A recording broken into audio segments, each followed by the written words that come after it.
We all are sorry about what happened last Friday night.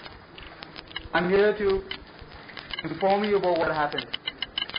You all must have heard a lot about what, from different people, from different media, what had happened.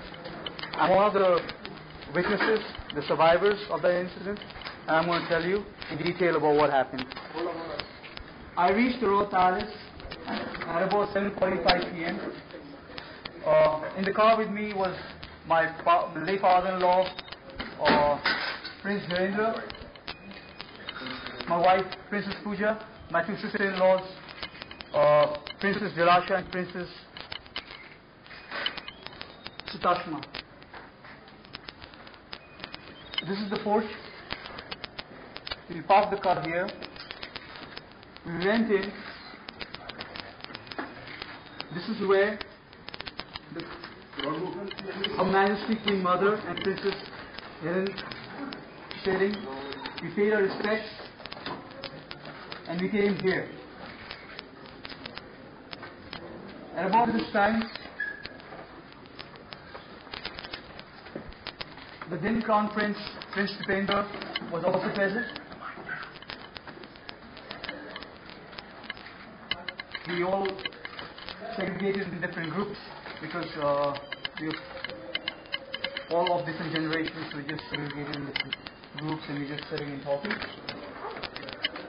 At the time, Prince Dipendra, the then Crown Prince, Prince Dipendra, told me that he was a little intoxicated and that at 8 o'clock he had to go and drive in the Queen Mother from her residence to this place. 8 o'clock he came here, he got the Queen Mother to this room. We were all sitting in here. This is the L-shaped room. This is the sitting arrangements here. This is the snooker table. There's all arrangements here. This is the small bar. There's speakers here. The meeting system is here. There's a door here going to the kitchen, the dining room. So where's the bar? Sorry? Where's the bar again? This is a small bar. It's not really a bar. It's a stand actually. At about 8:15 to 8:20, His late Majesty King Dipendra walked in with the ADC. He went to meet his mother and spent some time with her. At that time, at about this time,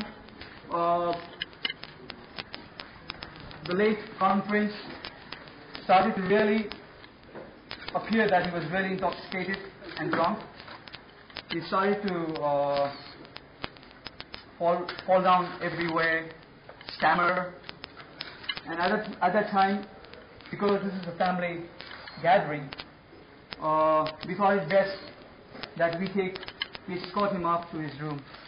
So his younger brother, late Prince Nirajan, myself, and Prince Faris, we escorted him, carried him to the garden here. There is a bridge here to his residence, the rest of the residence here. After this, His Majesty came in from here to this drawing room. We all came in.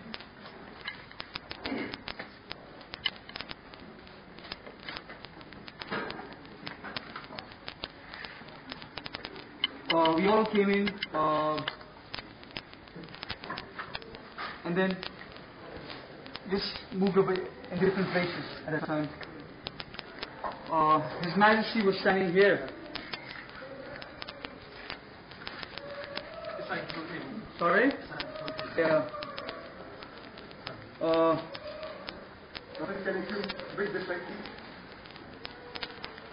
I was somewhere here in this area. The youngsters generally were in this area. So the exact places where the other members of the royal family was sitting or standing at the time, I cannot say for certain. because I really was in this corner and not in a very, not in a vantage position to see where they were. Around about 9 o'clock, I heard bursts of gunfire around this area. It was an automatic. I thought it was somebody just playing a prank. There was a lot of shouting, chaos, and all of a sudden, I heard people say that the late Majesty King Birendra had been shot. Being a doctor, I rushed to this place here, took off my coat, and pressed this against his neck, because that was the obvious place from where he was bleeding.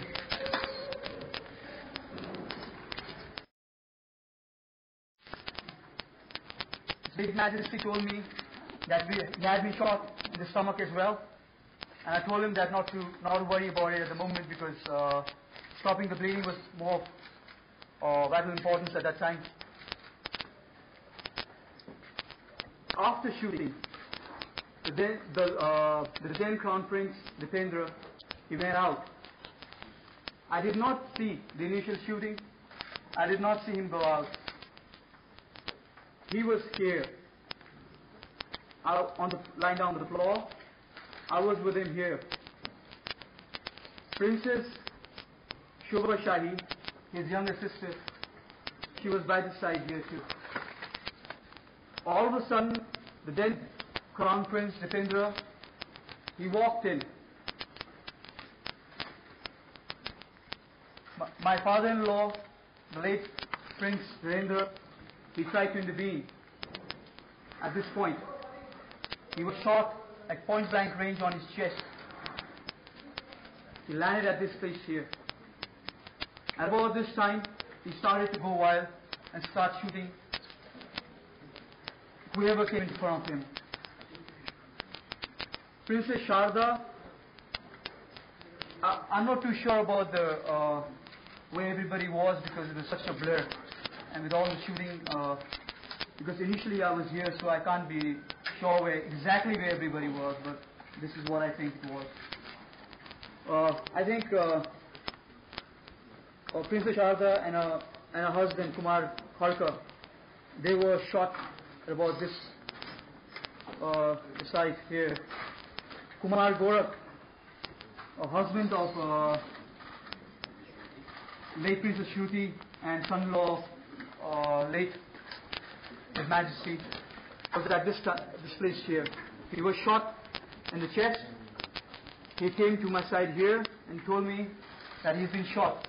I told him to lie down here. Okay, this is the second time he had come in. This is the second time the late Crown Prince Dipendra had come in with assault rifles. And rifle or rifle? Rifle. There are no questions. Please listen to it. He was shooting with a rifle. Alright? He went out again. He went out again.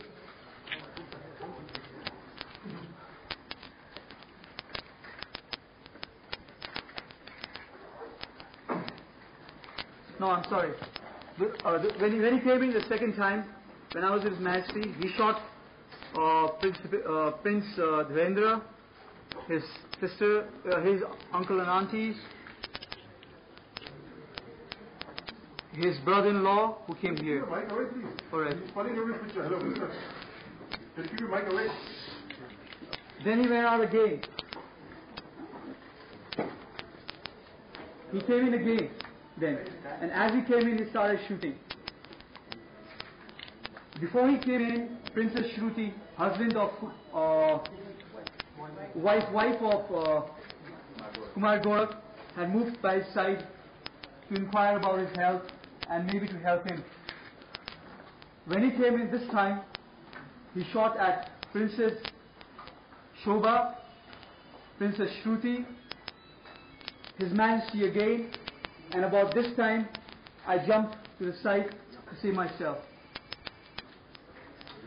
He turned towards the other group. The other group comprised of Prince Paras and all the ladies who were behind him. Had it not been for Prince Paras, probably there would not have been so many survivors at that day. After this, he went out again. By the time I ran and took cover on this side, here, he came in again and shot His Majesty,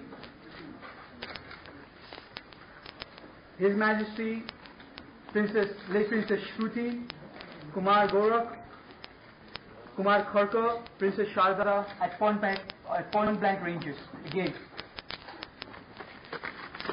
When he ran out again this time, I ran out from the window here. I called for the ADCs to come, to call for the ambulance, the doctors, and I ran out. What happened in the garden here concerning the late Her Majesty Queen Aishwarya, late Prince Nirajan, and the then Crown Prince Dipendra, I'm not too sure because I didn't see it. But from what I gather, Prince Nirajan,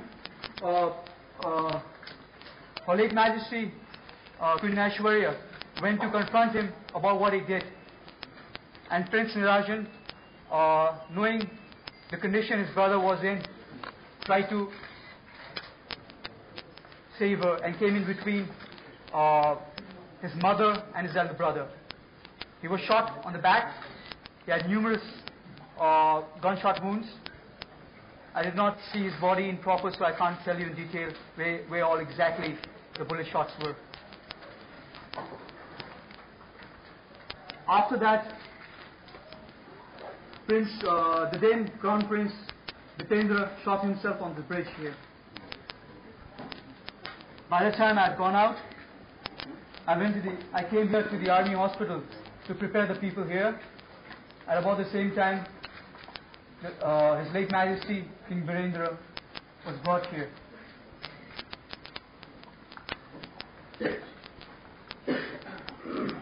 All this time, the then Crown Prince Dipendra was in his battle fatigues,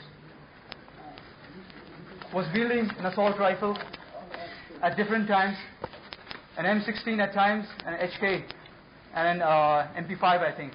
I'm not too sure about the weapons, but I gather these are the weapons he preferred and used. How many? Please can just say. I'm not too sure. M60, how many weapons? I'm not sure. I'm not too sure. I can just speculate because I did not count. It was too fast and it was too terrifying to actually see what weapon was used or count the weapons. How much time did the whole thing take? When he came in to when it was over? In and out, probably a minute or so. A minute? No, but the entire process. Yeah. That killing them in about yeah. 15 minutes? Or? No, minute. That's an assault rifle. 1 minute. Maximum about. He came in, he went out, he came in. Yeah, this was going in, coming out. That's it. Minute and a half. That's what. So how many times did he go in and come out? I just told you. Roughly. I just told you. Weren't you counting there? Yeah. 4 times. Weren't you counting there? He was using only one weapon. Can you confirm that? No, he was not using one weapon. No question. No question. He was not using one weapon. What motivated him to do this, I'm not sure. But it was the then Crown Prince Dipendra who committed this murder. Anybody who touches the king is no more what he used to be. He was just a murderer.